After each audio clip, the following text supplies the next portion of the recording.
Okay વિદ્યાર્થી મિત્રો, દાખલા નંબર 65 તમે જોઈ શકો છો કે હાવ ઈઝી છે.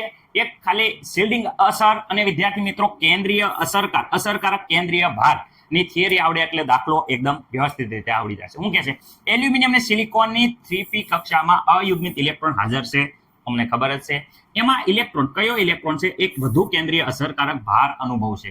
ઓકે, કયો ઇલેક્ટ્રોન છે એ વધુ કેન્દ્રીય અસરકારક ભાર અનુભવશે. ઓકે વિદ્યાર્થી મિત્રો, ખાસ યાદ રાખજો, ઇલેક્ટ્રોન રચના તમને આવડવી પડે, સર અમને આવડે જ છે. અહીંયા વિદ્યાર્થી મિત્રો એલ્યુમિનિયમની વાત કરે અને અહીંયા વિદ્યાર્થી મિત્રો સિલિકોનની વાત કરે. પરમાણુ ક્રમાંક વિદ્યાર્થી મિત્રો એલ્યુમિનિયમ 13, અહીંયા વિદ્યાર્થી મિત્રો 14.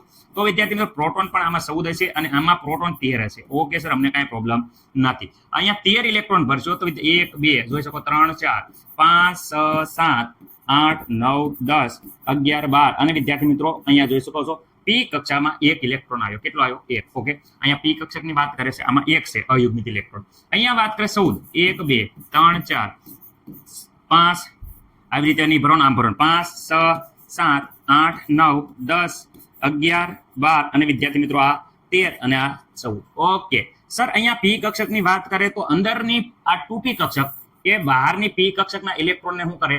આ અંદર છે. કેવી છે? આ કેવી છે? અંદરની કક્ષક એ બહારના ઇલેક્ટ્રોન, આ કેવી છે? બહારના ઇલેક્ટ્રોન ને કેવી ફેંકશે? દૂર ફેંકશે. શું કરશે?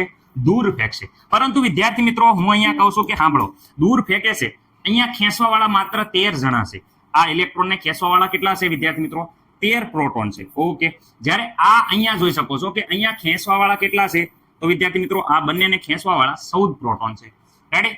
આ ઇલેક્ટ્રોન દૂર ફેંકશે, અંદરના ઇલેક્ટ્રોન બહારના ઇલેક્ટ્રોનને શિલ્ડિંગ અસર આપશે તો ખરા, તે દૂર ફેંકશે તો ખરા, પરંતુ અહીંયા પ્રોટોનની સંખ્યા જોઈ શકો છો કે 14 છે.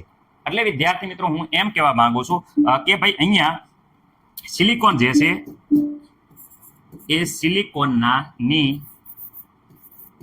આખું યાદ રાખજો, 3p કક્ષકમાં રહેલા શું છે? ઇલેક્ટ્રોન શું થાય છે કે કેન્દ્રથી વધુ અસરકારક